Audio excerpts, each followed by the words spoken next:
Et ici nous sommes à Orvaux, à 1 heure de Paris, où les agriculteurs se sont mobilisés avec un seul objectif, c'est de pénétrer dans Paris, de faire peser leurs opinions avec ce cercueil avec écrit « Enterré sous les normes ». Pourquoi les agriculteurs ont l'impression d'être asphyxiés sous les normes de l'État et de l'Union européenne? On va voir tout de suite avec eux.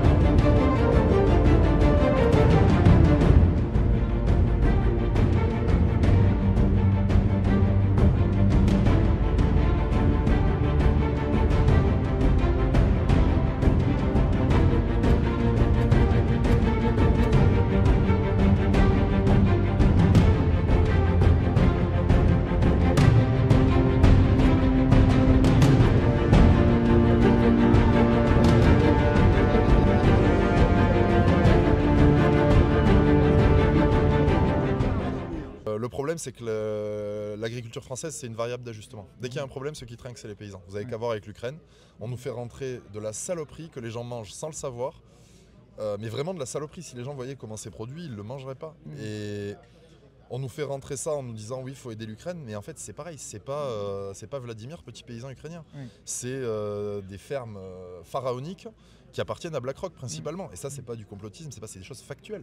Le but du jeu, c'est de faire comprendre à l'opinion et surtout aux Parisiens, parce que c'est à Paris que tout se décide, que nos politiques sont vraiment des incompétents, qui nous tiennent le bec dans l'eau depuis des mois et des mois, alors qu'avec 3 coups de téléphone, on peut sortir la production énergétique de la France de l'Europe. On peut tout simplement arrêter ces contrôles qui provoquent des suicides dans notre profession. Et puis surtout, nous, tout ce qu'on demande, c'est d'arrêter cette superposition de normes, d'avoir ces normes franco-françaises. On veut être aux normes européennes, tout simplement. Pour vous, le Mercosur, ça va véritablement être un déferlement, donc on le rappelle, de viande bovine. Ben bien sûr, et de viande surtout, il faut vous imaginer qu'il n'y a aucun contrôle. Donc en fait, ce que les gens doivent comprendre, c'est que c'est l'avenir de ce que vont bouffer vos enfants. On va manger de la viande aux hormones, des céréales OGM, et c'est ça qu'on va manger. Et il n'y a pas de contrôle. Parce qu'on nous parle de clauses miroirs, c'est-à-dire d'aller faire des contrôles là-bas. Vous avez une idée du niveau de pauvreté d'un pays comme le Brésil, vous avez une idée du taux de criminalité. Et les fermes là-bas, c'est pas Pablo, petit paysan, qui envoie ses produits en Europe. C'est des groupes américains ou européens, français et autres, qui investissent par dizaines, voire centaines de millions d'euros, qui ont des propriétés qui font la taille de départements français. Et ces gens-là, en fait, c'est des cartels, quoi. Le mec qui va contrôler là-bas, il va prendre sa mallette et il va repartir, il n'aura rien vu. Mais c'est évident. Je veux dire, qui peut imaginer l'inverse une seule seconde? Le ministre de l'Agriculture, Fesneau, a mis en place un plan de souveraineté alimentaire, mais c'est pas actuellement qu'on pourra y arriver. Au contraire, la souveraineté alimentaire, elle sera mondiale pour la France. C'est-à-dire qu'on dépendra de nos voisins, comme on dépend de nos voisins pour l'industrie, puisque quand même nos politiques ont commencé à désindustrialiser du temps de Giscard d'Estaing, qu'il ne faut pas oublier, était quand même un ancien de la banque Rothschild, comme Macron. Donc à un moment, on se demande qui gouverne quoi en France, savoir si c'est le capital des banques ou savoir si c'est nos politiques avec un bon sens et surtout pour un intérêt général.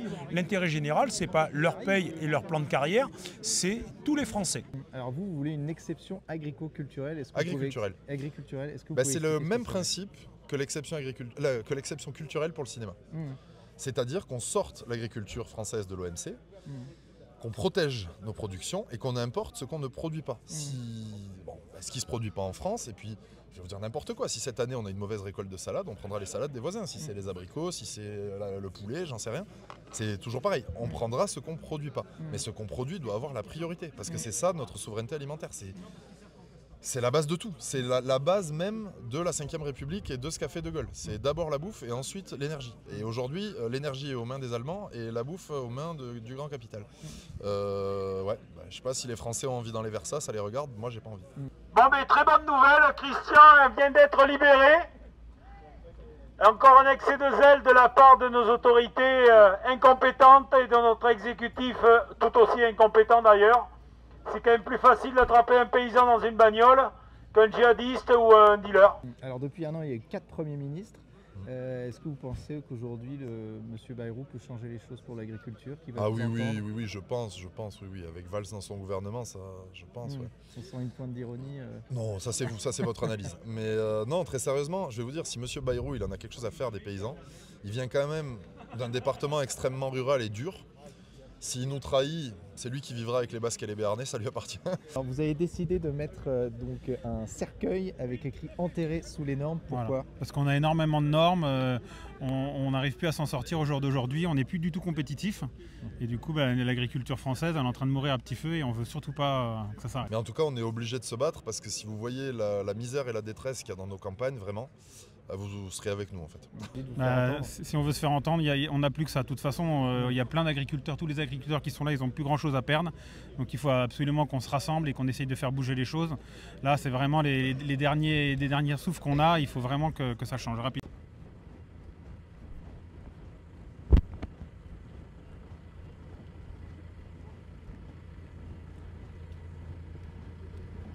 Ouais. Et là, il a mis son truc pour pas que tu filmer. Ah la vache. Alors derrière nous, il y a un escadron de gendarmerie. Pourquoi? Pour bloquer la manifestation. Ils n'ont pas le droit de rentrer dans le terrain parce qu'il est privé. Il y a déjà une vingtaine de tracteurs qui sont là, prêts à débouler sur Paris. La gendarmerie va tout faire pour stopper cette manifestation qui, on le rappelle, est illégale.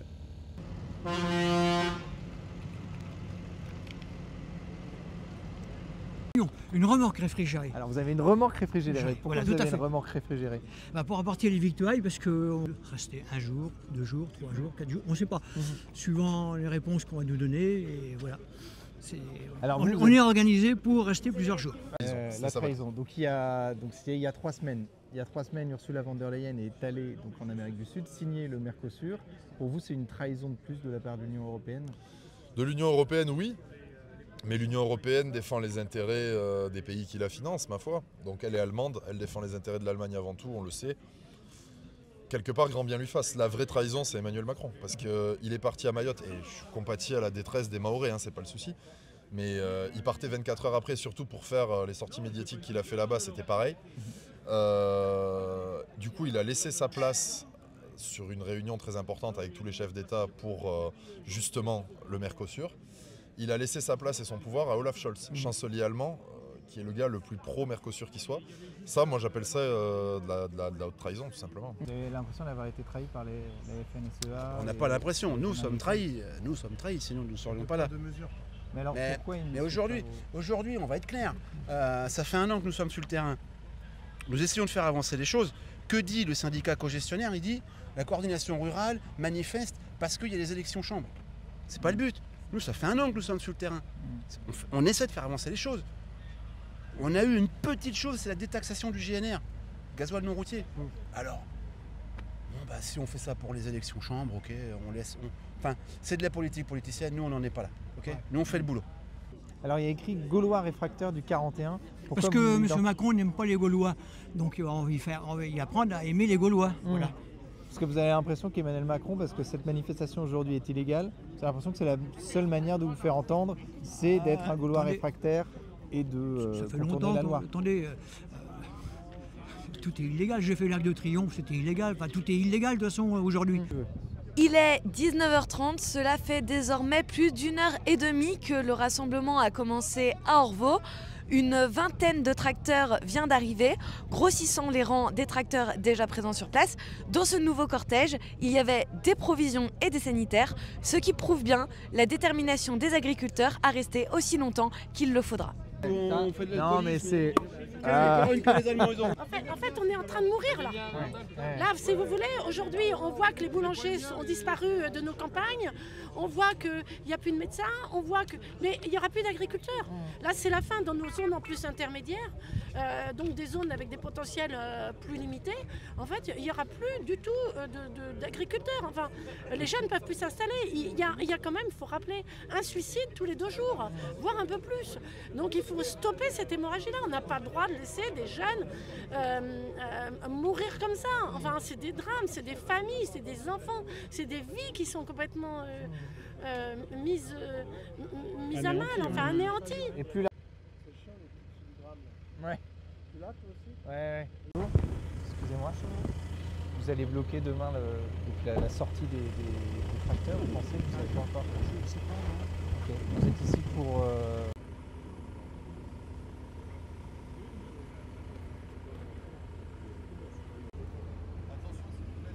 Vous écartez s'il vous plaît, merci. Ouais. Vas-y. Et vous pensez qu'il y a une négociation qui est possible quand même? Il y a des discussions. Des discussions, nous sommes des gens adultes. Voilà. Là, on trouve qu'il y a un dispositif qui nous semble fortement disproportionné. Donc une négociation est en train de s'installer. Voilà, puisque mon collègue du 41, qui fait partie des instigateurs de cette manifestation, il est comme moi. Voilà, il dit il va falloir nous laisser un peu de lest et puis il va falloir nous laisser avancer. Parce que nous ne sommes pas venus là pour faire de la figuration, nous sommes venus là pour discuter avec le ministre et avancer des idées. Ça y est, alors j'ai l'impression qu'on en a vu au moins, alors on en suit au moins 2, 3. J'ai l'impression qu'ils partent tous dans la même direction. 4. Merci James de me corriger. On voit les forces de l'ordre qui n'ont pas l'air de réagir beaucoup. Pour le moment, qui suivent à pied sur les côtés. Vous me faites faire du sport, hein. Merci James, vous qui court derrière les tracteurs. Mais vous pouvez pas monter derrière. Ah bah non, vous pouvez même pas monter derrière un tracteur. Ça va enquiller le champ là. On voit les flashballs qui sont sortis. Ah ouais, d'accord. Faites attention à vous. Ça y est, c'est parti. Allez, roule. Allez, on se tirer. Oula, il roule super vite. Ça suit. Suivez. Il faut Suivez. Il faut déjouer les forces. Il faut y aller, c'est porteur. Est-ce qu'ils suivent les autres? Ils suivent pas, on a l'impression. Ils ont du mal à démarrer. C'est porteur, vous pouvez y aller. Allez hop, il y a le bleu qui démarre derrière. Ils sont passés, la trouée est faite. Allez, c'est parti. Il y en a 2 qui passent. Le deuxième blindé est en train d'essayer de bouger. Vas-y là. Vas-y, passe. Ils passent des 2 côtés. Ah oui, les sèmes, hein. Il y en a un à gauche, un à droite. Et ça passe de tous les côtés. Il n'est pas sûr que les blindés passent dans les champs, eux. Hein. James, qu'est-ce que vous en pensez? Vas-y. Les blindés ne peuvent pas rouler dans les champs étant donné qu'ils ont des pneus qui sont bien gonflés et que... Il y a eu de la casse sur les tracteurs, mais ça passe. Il y a de la casse sur les tracteurs. Je rappelle qu'on peut aider les agriculteurs depuis le début. Attention, là ça fait chaud. Là il recule, il est bloqué de partout. Là, attention que les policiers se mettent pas devant parce que ça fait mal. Hein. Un coup de tracteur. Et il y a les policiers qui se mettent devant. Ah, l'agriculteur s'arrête. Hein. On va pas laisser les policiers. Ah, il descend. Les blindés.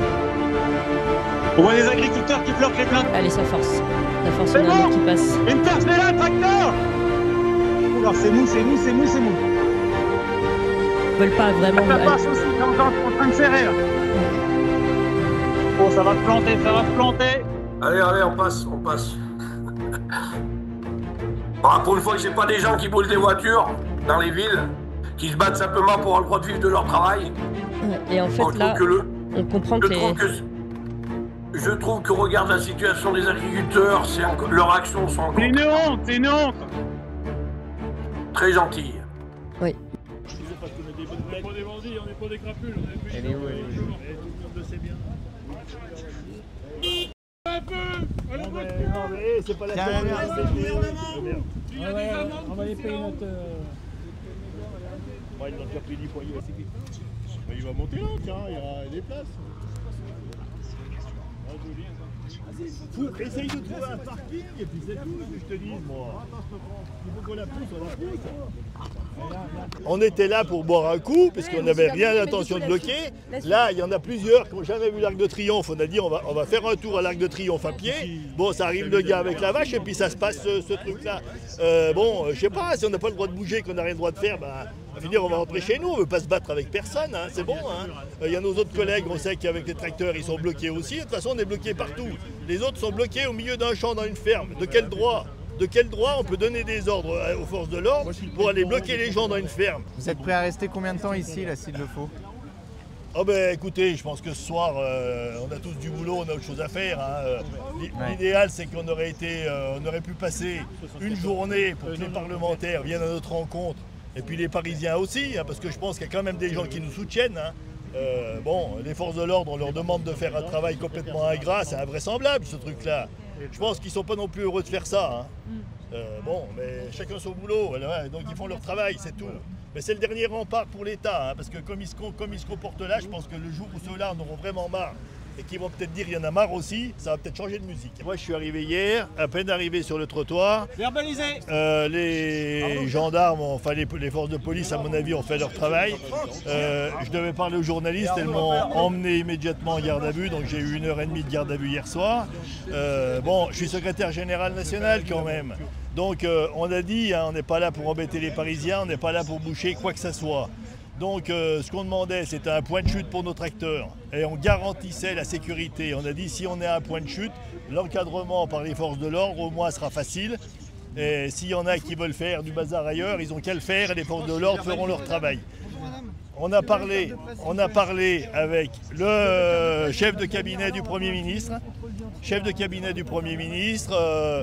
le ministre de tous les points de blocage. On demande à ce qu'ils soient levés pour que les agriculteurs y viennent ici pour parler à la population, pour parler à nos responsables politiques. On ne veut même pas ça. J'ai dit ce matin, si c'est comme ça, je vais laisser les tracteurs de dire maintenant vous allez à l'épreuve de force.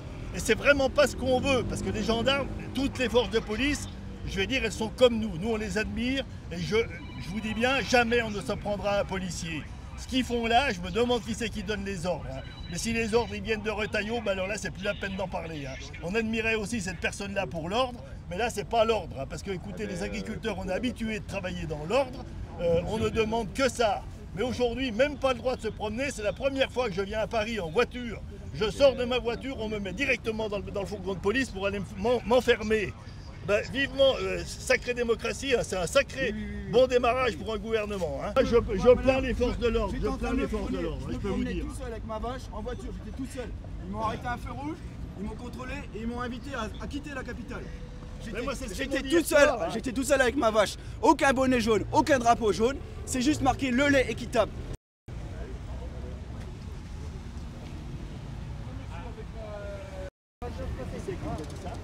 C'est qui ça? Vous pouvez qui c'est qui vous a fait pour un jambon? Bah où? Je vous ai dit que si vous reveniez ici, ça allait mal se passer. Quand vous êtes arrivé là, on était où? Quand vous êtes arrivé là, on était où? Vous étiez en train de manifester ici déjà? Oui, vous êtes tous au café. Vous êtes rentré dans le café, vous êtes ressorti, monsieur. Ah ben on était au café et quand on a vu que le gars de là est arrivé. Bon, là, on va se parler gentiment.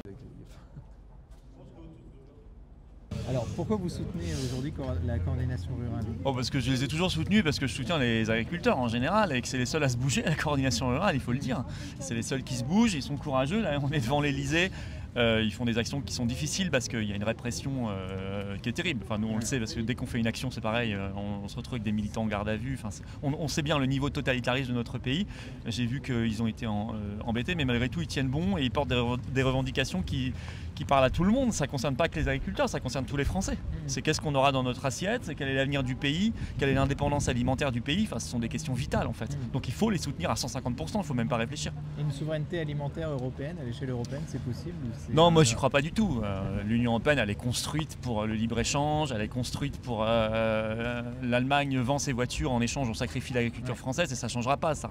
L'Allemagne parle déjà d'un prochain accord de libre-échange, cette fois avec les États-Unis. Vous imaginez le Big Bang, toute l'agriculture américaine qui débarquerait chez nous. Non, moi je pense qu'il faut que la France reprenne le contrôle de ses affaires, ce que font 95% des pays du monde. La Suisse a le contrôle de son agriculture, de son commerce, ça se passe très très bien pour les agriculteurs suisses. Il faut qu'on fasse la même chose. Après, c'est un débat qu'on peut avoir, c'est pas très grave. Je veux dire, ce qui compte, c'est qu'aujourd'hui, il y a des gens qui se bougent pour l'agriculture, pour les agriculteurs et pour l'avenir de notre alimentation et de notre pays. Vous savez, ils disent souvent pas de pays sans paysans. Bah oui, c'est juste le bon sens absolu. Et je comprends pas qu'il n'y ait pas plus de politique qui fasse de la vraie politique, c'est-à-dire être au service du pays et des concitoyens et qui soient mobilisés. Alors, pour aller dans le sens des propos, les fondamentaux de la vie, c'est se nourrir et se soigner. On a les mêmes effectifs depuis 20 ans, vous imaginez, et la vie a changé.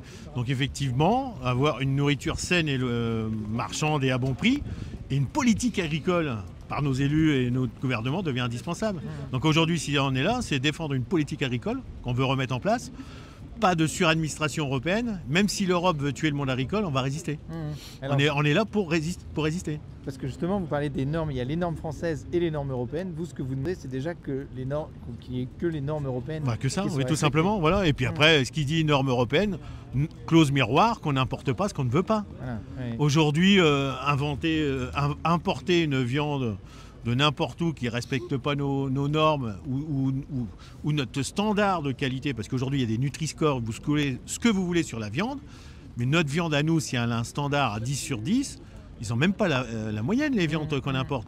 Nous, on se bat pour une viande de qualité qui correspond à une vache qui a mangé de l'herbe, qui n'a pas mangé d'OGM, qui a battu en mode conventionnel, qui a passé 11 ou 13 jours au frigo pour s'attendrir et qui soit dans notre bouche avec un bon sens entre le frigo et la poêle que l'on cuisine au minimum 2 ou 3 heures entre les deux. On est sur de la qualité, on a envie de manger de la qualité et bien évidemment à bon prix. À bon prix pour nous agriculteurs, vivre de notre dignité, mais à bon prix aussi pour tous les particuliers, tous les gens qui achètent de la viande.